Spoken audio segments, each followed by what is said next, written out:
नमस्कार, मैं विनोद कुशवाहा। चर्चा जंक्शन में आप सभी का स्वागत है। और जैसा कि आप सभी जानते हैं कि चर्चा जंक्शन में हम आपकी मुलाकात करवाते हैं राजनीतिक, प्रशासनिक और समाज क्षेत्र में उल्लेखनीय योगदान देने वाले चेहरों से।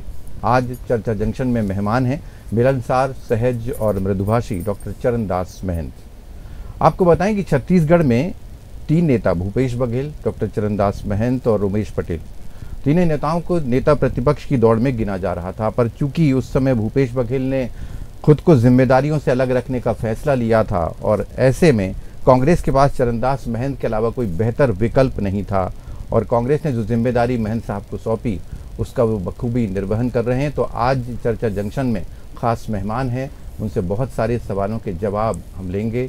आप भी रूबरू रहिए। लेकिन इसके साथ साथ एक और ख़ास मेहमान है जिनसे आपका तारुफ कराएंगे, हमारी सहयोगी आयुषी अग्रवाल। आयुषी जी हाँ, नमस्कार। आप सभी का बहुत बहुत स्वागत है। जैसा कि विनोद जी ने अभी परिचय कराया, डॉक्टर चरणदास महंत जी नेता प्रतिपक्ष, और उनके साथ ही आज हमारे स्टूडियो में मौजूद है उनकी धर्मपत्नी ज्योत्सना चरणदास महंत जी। और आज हमारे स्पेशल प्रोग्राम में हम इनसे कुछ बातें करेंगे, कुछ खास बातचीत भी होगी।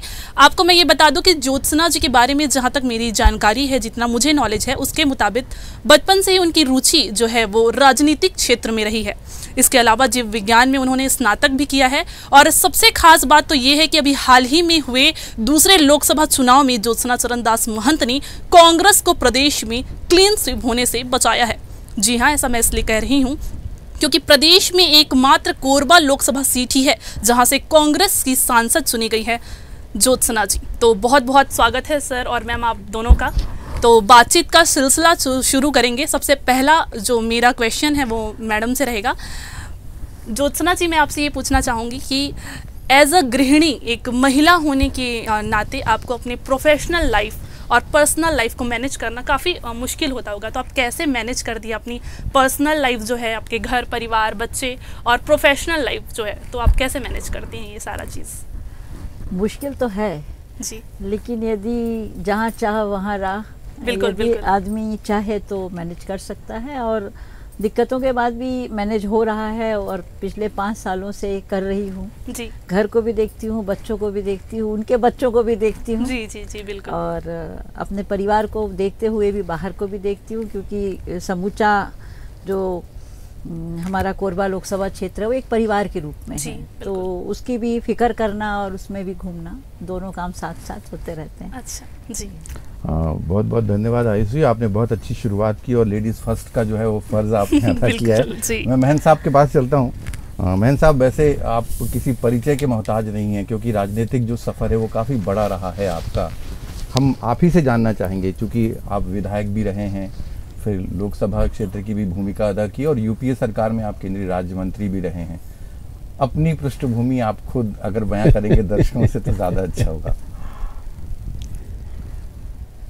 अजीब लगता है कि मैं 5 बार विधायक रह चुका हूँ जी, और 3 बार सांसद रह चुका हूँ। 25 साल की उम्र से मैं विधायक बना और इसी बिलासपुर शहर में मैं पढ़ रहा था। पहले हाई स्कूल किया, फर्स्ट ईयर किया, उसके बाद भोपाल गया और 8 बार मेरा और 2 बार पत्नी जी का जी, 8 2 10 और 2 बार मैंने चुनाव हारा जी, एक लोकसभा एक विधानसभा में। जी। तो हम लोग 12 चुनाव लड़ चुके हैं। अब इसमें मैं अपना परिचय कैसे दूँ समझ में नहीं आ रहा है कि 12 चुनाव में से 10 चुनाव हम जीते हुए हैं और 10 चुनाव में हर बार अलग अलग परिस्थितियाँ, अलग अलग राजनीतिक जो भी चिंतन और बातें होती थीं, सबको आगे निभाते हुए यहाँ तक पहुँचे हैं। चूँकि मेरा पारिवारिक पृष्ठभूमि था, मेरे पिताजी 6 बार के विधायक रहे, पीसीसी चीफ रहे, मंत्री रहे, तो हमें नयापन नहीं लगा कुछ। ऐसा लगा कि हम अपने घर परिवार के बीच हैं जी, और जितने हैं अपने क्षेत्र में सब अपने।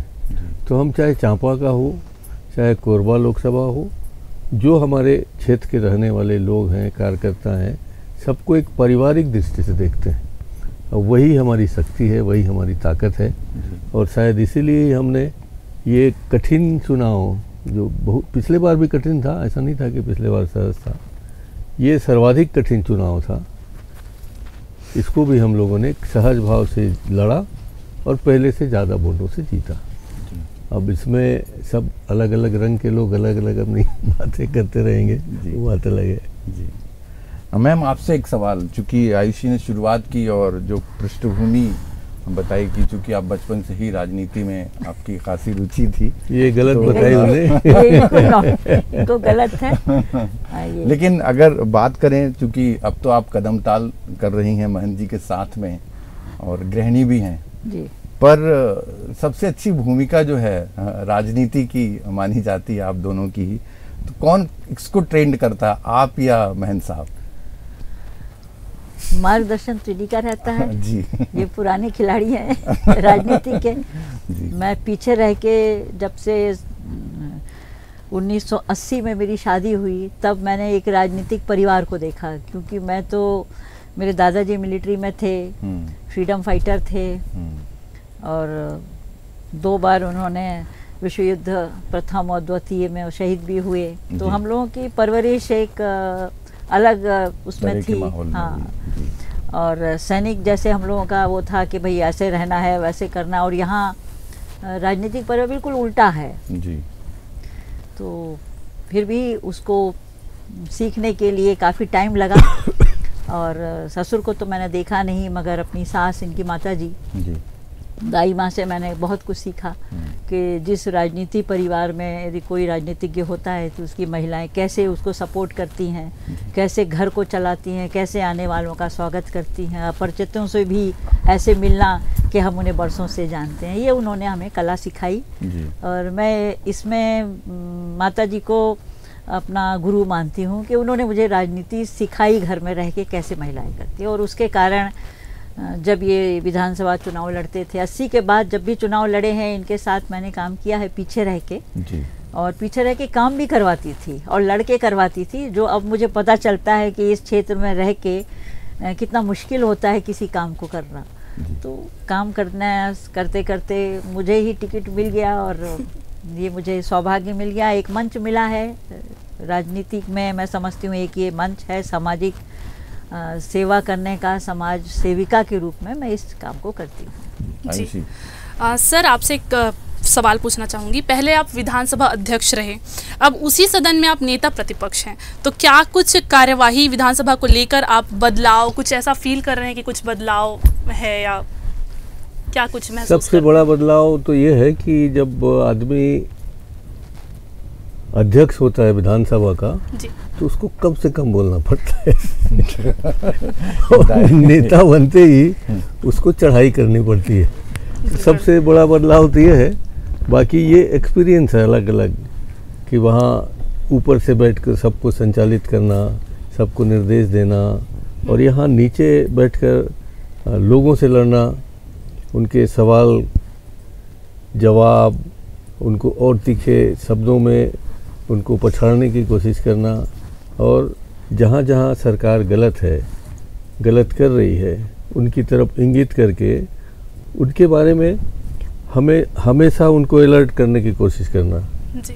ये एक बहुत अच्छा उदाहरण है मेरे सामने जी। मेरे जीवन में सभी चीज़ देखती हुआ मैं विधायक के रूप में, सांसद के रूप में, अध्यक्ष के रूप में और अभिनेता प्रतिपक्ष के रूप में अलग अलग हर किरदार को आपने बड़े अच्छे से जिया है जी, जी। और सर ऐसा कहा जाता है कि कांग्रेस ही कांग्रेस को हराती है, बहुत जगह से सुनने को मिलता है। तो विधानसभा चुनाव में हार के बाद कांग्रेस की अभी क्या जो मास्टर प्लान बोल सकते हैं, ऐसा कुछ प्लान है या क्या करने का सोच रही है? देखिए, ये कहने में मुझे कभी भी संकोच नहीं रहा जी। किसी भी मंच पे मैं बोल देता हूँ कि जब हम लोग एक रहते हैं तो जीतते हैं, हम लोग अलग अलग रहते हैं तो हारते हैं। तो हम हारे उसका कारण यही था कि हम में कुछ दूरियां रही होंगी और अभी कोशिश कर रहे हैं कि फिर हमारी सरकार बने, आने वाले समय में कांग्रेस एक रहे, तो हम लोग एक साथ एकजुट होकर काम कर रहे हैं, ये हमारी खासियत है। महंत साहब, अभी आने वाले समय में नगर निगम का भी चुनाव है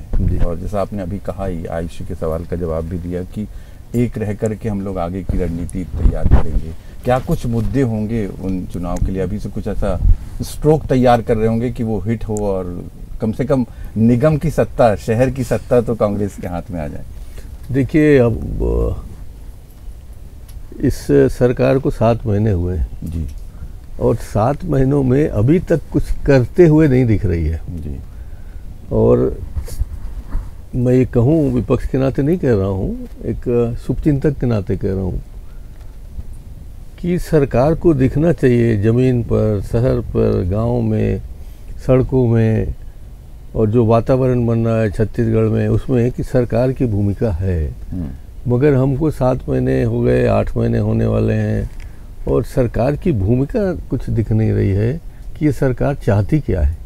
सरकार हमको क्या देना चाहती है, गांव को क्या देना चाहती है, किसानों को क्या देना चाहती है, उनकी भूमिका अभी तक खोज रहे हैं। इसलिए हम कहते हैं कि भाई सरकार कौन चला रहा है, ऊपर से चल रही है कि नीचे से चल रही है, केंद्र से चल रहा है कि विष्णुदेव जी चला रहे हैं, कुछ करके तो दिखाएं।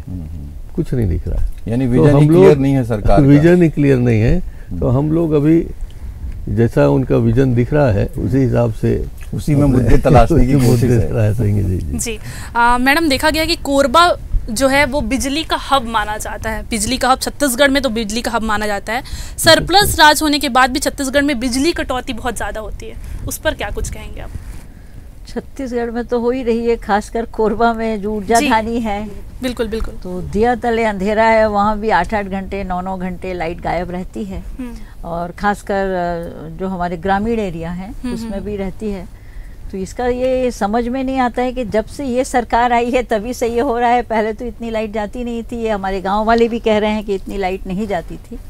पहले बिजली बिल हाफ दिया जाता था, बिजली फुल दी जाती थी। आज उल्टा हो गया है। अच्छा। बिजली आधी दी जाती है और जो उसका बिल है वो फुल लिया जाता है और भाग रहा है पूरी तरह से। तो ये पूरे ही छत्तीसगढ़ में इसकी कंप्लेंट है। और खासकर हमारे कोरबा में, जो कि हम लोग दूसरों को उजाला देते हैं और खुद अंधेरे में हैं, तो ये हम लोगों का दुर्भाग्य है, हमारे क्षेत्र का दुर्भाग्य है कि वो इसको झेल रहा है। मैम, रेलवे को लेकर भी यही स्थिति हो रही है। आए दिन जो समस्याएं हैं, हम एक तरफ तो आगे बढ़ने की बात करते हैं, तरक्की की बात करते हैं, बहुत बार आपने संसद में आवाज़ भी मुखर की है। जिस तरह की व्यवस्था है, लगातार ट्रेनों का रद्द होना, पटरी पर नहीं है कोई भी चीज़ काफ़ी समय से, कोरोना के बाद से तो बहुत ज़्यादा अस्त व्यस्त है। क्या होगा अगला स्टैंड आपका, ताकि सरकार चेते? सरकार को जगाने का काम आप कई बार कर चुकी हैं और कर भी रही। हाँ, अभी भी इस बार भी किया, इस बार भी मैंने संसद में ये उठाए हैं और प्रश्न भी किए हैं। और जहाँ तक है, हम रेल मंत्री से मिल के उनके संज्ञान में ये बात लाए हैं कि यहाँ पर 61-62 ट्रेनें, 22 ट्रेनें कभी भी बंद हो जाती हैं, कभी भी रद्द की जाती हैं। और जो कि हमारे खासकर कोरबा में, जबकि देश के हर राज्य से यहाँ लोग रहते हैं, उसके बावजूद उनके लिए जो आवागमन का साधन एक रेल ही है मध्यम वर्गीय के लिए, जो उनको नहीं मिल रहा है। और लदान बराबर जा रहा है और यात्री सुविधाएं कम हो रही हैं। तो उन्होंने कहा कि अभी 2-3 साल में ये ठीक होगा, लेकिन आवाज़ तो उठा रहे हैं। पहले तो ये था कि हमारी सरकार थी कांग्रेस की, तो हम सोचते थे शायद सौतेला व्यवहार हो रहा है। अब तो डबल इंजन की सरकार है। लेकिन उसके बाद भी, यहाँ सरकार बनने के बाद भी अभी 6-7 महीने जो हो गए हैं, ना तो यहाँ के मंत्री, ना मुख्यमंत्री, ना हमारे सांसद जो हमारे हैं 10 तो हैं ही, कोई इस बारे में आगे नहीं बढ़ रहा है। लेकिन मैंने उनसे ज़रूर कहा है कि आप लोग आइए, हम सब साथ में, जनप्रतिनिधि हैं, पार्टी लेवल से ऊपर जाके हम जन सुविधाओं को ध्यान में रखते हुए रेल मंत्री से मांग करें, प्रधानमंत्री से मांग करें। तो देखिए क्या होता है। मैन साहब, अगला सवाल मेरा आपसे है। ये प्रदेश आदिवासी क्षेत्र कहलाता है, काफ़ी बड़ी जनसंख्या जो है आदिवासी है, सरगुजा है, बस्तर है, ये ट्राइबल इलाके हैं। लेकिन जिस तरह का प्रतिनिधित्व होना चाहिए, जो धरातल पर दिखना चाहिए, आदिवासी हितों की बातें तो बहुत सारी होती हैं, लेकिन दिखता कुछ नहीं है। क्या लगता है, केवल नाम ही है आदिवासी प्रदेश, या हकीकत के आईने में वो तस्वीर भी कभी साफ होगी? देखिए, आदिवासी प्रदेश तो है, हमारे यहाँ 32% से ज़्यादा आदिवासी हैं जी। जब एक आदिवासी अभी मुख्यमंत्री बना, माननीय विष्णुदेव साय जी, तो अचानक आदिवासियों में एक अलग से उत्साह जग गया कि कुछ तो कुछ होगा। मगर शपथ लेने से पहले घोर आदिवासी क्षेत्र जंगल एरिया हसदेव अरण्य में जी शपथ लेने से पहले, मंत्रिमंडल बनने से पहले हजारों पेड़ काट दिए गए जी। और आज भी कट रहे हैं। तो ये तो एक आदिवासी होने का जो भुगतान छत्तीसगढ़ ने किया वो है। दूसरी बात आप देखिए, मैं कोई आरोप नहीं लगा रहा हूँ, विश्व आदिवासी दिवस जी ये कोई छत्तीसगढ़ का दिया हुआ शब्द नहीं है। ये तो यूनाइटेड स्टेट ने बनाया है कि विश्व आदिवासी दिवस होगा और पूरे विश्व भर के आदिवासियों का सम्मान होगा। मगर इस बार विश्व आदिवासी दिवस के दिन जितने भी कार्यक्रम माननीय मुख्यमंत्री जी के या माननीय मंत्रीगणों के बने, सब कैंसिल हो गए, कोई कार्यक्रम नहीं हुआ। हमारे ज़माने में आज के दिन विश्व आदिवासी दिवस के आसपास ही पूरे देशों से आदिवासियों को बुलाया जाता था, उसकी संस्कृति को, उसके संस्कार को, उनके हाव भाव को, उनके चाल चलन को, सब लोग हम यहाँ के लोगों को दिखाते थे और सिखाते थे जी। तो एक तो ये दिख रहा है सामने कि इनको कोई चिंता नहीं है आदिवासियों की। आदिवासी क्षेत्रों में जो विकास होना चाहिए, कोई आपने देखा हो तो आप बता दीजिए, मुझे हो सकता है कि आरोप लगे। मुख्यमंत्री जी का क्षेत्र जसपुर जिला, राखी के दूसरे दिन एक महिला के साथ इतने लोग व्यभिचार करते हैं और उसके लिए हम जांच दल भी बना के भेजते हैं 5 महिलाओं को, तो उस लड़की से मिलने नहीं दिया जाता। 2 बार 3 बार कोशिश करते हैं, उनको कैद में रख दिया गया है या जहाँ भी रखा हुआ उनने।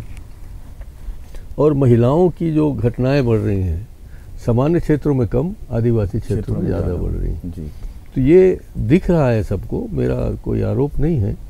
मगर न तो उनके विकास के बारे में कोई चिंतन है, न उनके सामाजिक विकास के बारे में चिंतन है, न उसके संस्कारों को सुरक्षित रखने की चिंता है, न किस तरह से जो पिछड़े हुए हमारे आदिवासी भाई हैं वो बेहतर पढ़ें, आगे बढ़ें।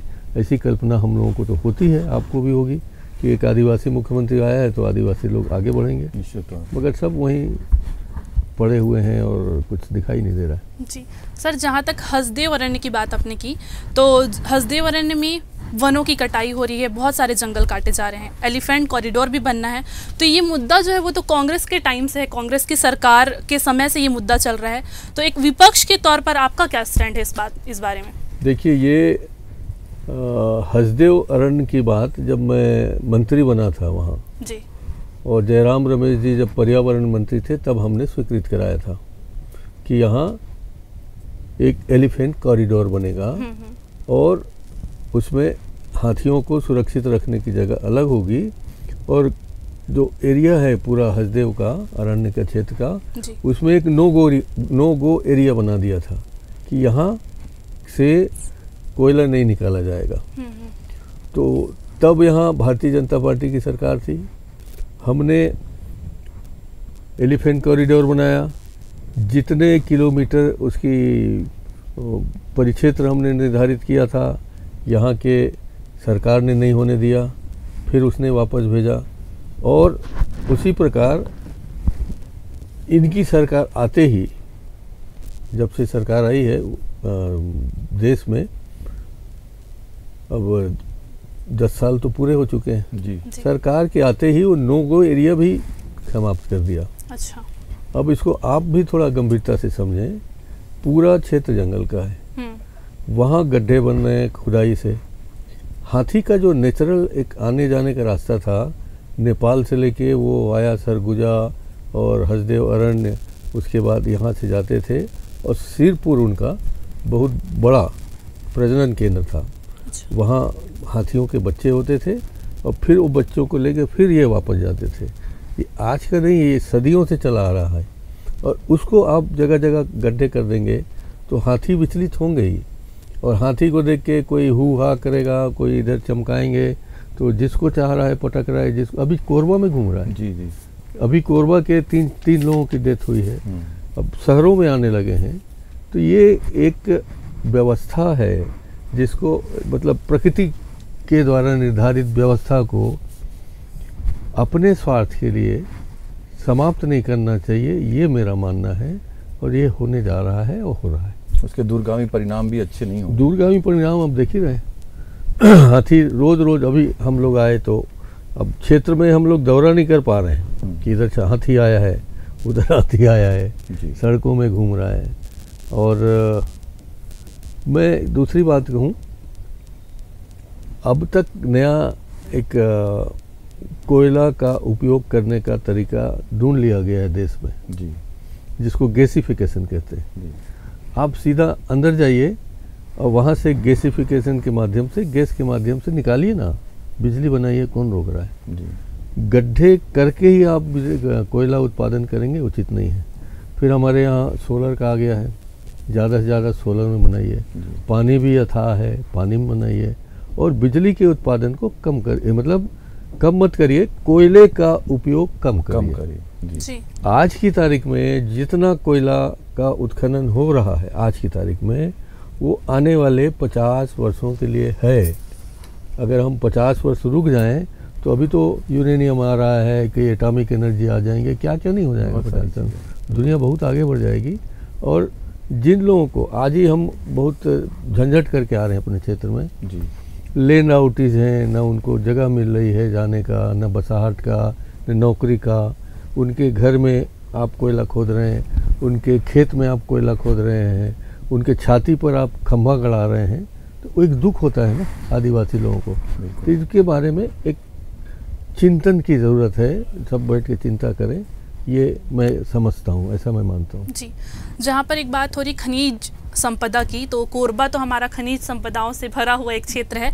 अभी वो लिथियम का जो भंडार वहाँ पे मिला है, उसके लिए भी निर्देश मिल चुके हैं कि वो भी बहुत जल्दी चालू कराना है। तो एक तरफ तो अगर हम देखें तो कोरबा बहुत ही ज़्यादा औद्योगिक क्षेत्र में आगे बढ़ रहा है, लेकिन अगर उसका एक दूसरा छोर हम देखें कि पर्यावरण प्रदूषण, अभी इंडेक्स रिपोर्ट आई जहाँ पर छत्तीसगढ़ 4थे नंबर पर आया है, तो उस बेसिस पे क्या कुछ सरकार कर रही है, क्या कुछ कदम उठाना चाहिए कि एक और तो बहुत अच्छा हो रहा है, लेकिन एक और अगर हम देखें तो प्रदूषण इतना ज़्यादा हो रहा है, तो उसके लिए भी कुछ करना चाहिए। तो आपके हिसाब से क्या कुछ करना चाहिए इस चीज़ में?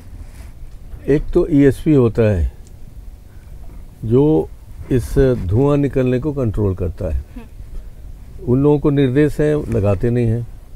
हम तो बार बार कह रहे हैं कि अब बिजली के कारखाने कोयले पर आधारित नहीं लगने चाहिए, मैं इसका विरोधी हूँ। अभी लिथियम का कारखाना आएगा, लिथियम तो खैर उसमें कुछ ऐसी बातें नहीं है, मगर यूरेनियम भी आ रहा है वहाँ। आपको जान के आश्चर्य होगा कि हमारे क्षेत्र में यूरेनियम बन रहा है। अब यूरेनियम से बिजली बन सकता है।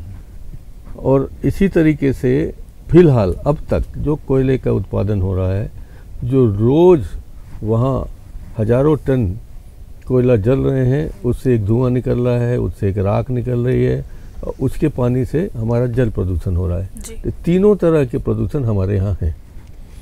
धुआं के कारण हवा खराब है, और जो उसके कारण वहाँ के रहने वाले लोगों के लगभग 2 साल से 3 साल तक जीवन स्तर कम हो जाता है जी। उसको आप सुधारने के लिए कुछ नहीं कर रहे हैं। पानी वैसे ही खराब आ रहा है, वहाँ के लोग ज़्यादा बीमार हैं, किसी को खुजली है, किसी को कोढ़ हो रहा है, किसी को कुछ हो रहा है, और दमा खांसी की बीमारी तो हर एक आदमी को है आजकल। बिल्कुल बिल्कुल। और जो राख का दुरुपयोग हो रहा है, राख किसी गड्ढे में ACCL के बनाए हुए गड्ढे में पाटिए तो ठीक है, आप जगह जगह राख को कहीं भी फेंक दे रहे हैं, खुले में छोड़ देते हैं, तो वहाँ अंधड़ बन रहा है, गाड़ियाँ चलाने में लोग देख नहीं पा रहे हैं, उससे भी काफ़ी नुकसान हो रहा है जी। डॉक्टर साहब, इससे कहीं ना कहीं किसानों को भी 2-4 होना पड़ रहा है। किसानों के कई जगह तो राखड़ बांध फूटते हैं, उनके खेतों में राख चला जाता है, जम जाता है। राख में ऐसे धातु भी हैं, ऐसे तत्व भी हैं कि खेत को जमा देते हैं, फिर आपका उत्पादन नहीं होगा। ये भी तो हो रहा है। यूपीए सरकार में आप तो केंद्रीय कृषि राज्य मंत्री के रूप में भी आपने काम किया है।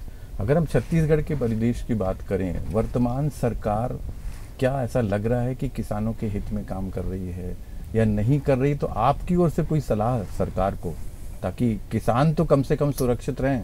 उद्योग, कोयला, तमाम चीज़ें जा रही हैं, पोल्यूशन वो बढ़ रहा है, फिर किसान कहाँ जाएंगे? वो तो अन्नदाता हैं, फिर हम और आप सबका क्या होगा? देखिए, इस बार अन्नदाता लोगों ने अन्न तो उपजाया हमारे शासनकाल में। जब भूपेश बघेल जी मुख्यमंत्री थे, तब लोगों ने इस बार बुआई शुरू कर दी थी। जी। हम लोगों ने सोचा था कि 135 लाख टन उत्पादन होगा, मगर सर्वाधिक हो गया, जी। 45 हो गया। अब उसमें जो धान हुआ है वो सही ढंग से रख रखाव के कारण, उसमें पानी पड़ने के कारण उसको जो मिल वाले हैं वो ले जा नहीं रहे, और प्रॉपर टाइम पर वो समय पे वहाँ पहुँचा नहीं है। और जो भी अभी आज की स्थिति में, मैंने 3-4 दिन पहले वहाँ कहा था, 1000 करोड़ के धान का नुकसान हुआ है। ये सरकार का नुकसान है, किसान का नुकसान है, देश का नुकसान है, हम सबकी संपत्ति का नुकसान है। जी। तो आप किसान ने जो पैदा भी किया है धान, उसको आप संरक्षित नहीं रख पाएंगे। किसान ने जो धान पैदा किया है उसका आप चावल नहीं बना पाएंगे, तो फिर किस तरह के आप व्यवस्था कर रहे हैं? मगर इसका जवाब आज तक नहीं आया, 4 दिन हो गए। जी। नहीं तो तत्काल आना चाहिए था जवाब, अभी तक नहीं आया। रिमोट कहीं और है। जी, तो ये तो बात हो गई। बाकी आप क्या मानते हैं कि जो मौजूदा सरकार है उनकी कुछ योजनाएं ऐसी भी हैं जो लोगों के लिए प्रॉफिटेबल है या लाभ दे रही, कुछ ऐसी है? अगर आपको ऐसा लगता है आप तो बताओ ना भाई। अगर आपने सुना हो कहीं तो बताओ कि किस योजना के तहत वो क्या दे रहे हैं। अच्छा, जैसे हम बात करते हैं कि महतारी वंदन योजना। ओ ठीक है, ठीक है, ये ठीक है, बिल्कुल वो सही है। महतारी बंधन योजना से जी। हमारी बहुत लगभग सारी बहनों को लाभ मिल रहा है। अच्छा सिवाय इसके किसी भाई को लाभ मिल रहा हो तो बताओ। जी, ये भी सही है। बिल्कुल बिल्कुल सर। अच्छा, और बीजेपी की सरकार की ये आलोचनाएं हो गई, और छत्तीसगढ़ में बात हो गई। नहीं कर रहे, हम सलाह दे रहे हैं। सलाह दी। जी जी। और तो अभी अब अपन ये बात करते हैं कि मौजूदा सरकार की ये तो हो गई कि कुछ बहुत ऐसी योजनाएं नहीं आ रही। जैसे अमित शाह ने अभी एक बयान दिया कि नक्सलवाद तो ख़त्म कर ही देंगे 2 साल के अंदर। अभी वो इस टाइम पे बहुत ज़्यादा जोश में लग रहे हैं। तो आपको क्या लगता है कि ये सही में ख़त्म होगा, ये बड़ी बड़ी बातें बस हैं, कुछ कर पाएंगे ऐसा कुछ? देखिए, अगर पूरे अंतर मन से आप नक्सलवाद को ख़त्म करना चाहोगे तो ख़त्म हो जाएगा। अच्छा, इसमें कुछ कमियां रही हैं जो नहीं हो पाए अब तक। एक तो आप नक्सलियों के नाम से आम आदमी को या आम जनता को परेशान करेंगे, या उनको पकड़ करके गोली लग जाएगा, उसके बाद आप उसको मृत घोषित करके कहेंगे कि ये भी नक्सली है, जैसा मैंने विधानसभा में उठाया था जी। कि भरमार की बंदूकें रख जाती हैं। जी। आज AK-47 चल रहा है, दुनिया भर के अत्याधुनिक हथियार लेके घूम रहे हैं। जी। तो कौन मरने जाएगा भरमार को लेके? भरमार तो 1857 के गदर वदर में चलता था जी। जब मंगल पांडे लोग उठाते थे। जी। आज भरमार चलता है क्या कोई? मगर आप नक्सली जहाँ भी मृत पाते हैं वहाँ बता देते हैं कि भरमार मिला है और मरा है नक्सली। तो इस ढंग से आप नक्सली बनाएंगे तो आक्रोश बढ़ता जाएगा, और लोगों के प्रति आक्रोश बढ़ेगा। नक्सलियों के तो प्रति नहीं बढ़ेगा, पुलिस के प्रति बढ़ेगा जी। और पुलिस के प्रति जब आक्रोश बढ़ता है तो आम आदिवासी भी नक्सली बनने की कोशिश करता है।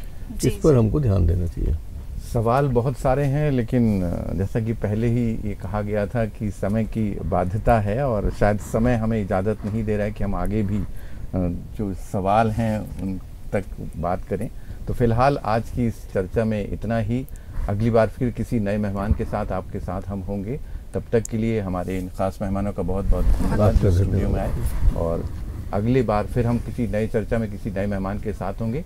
तब तक के लिए रखिए अपना और अपनों का ख्याल। नमस्कार।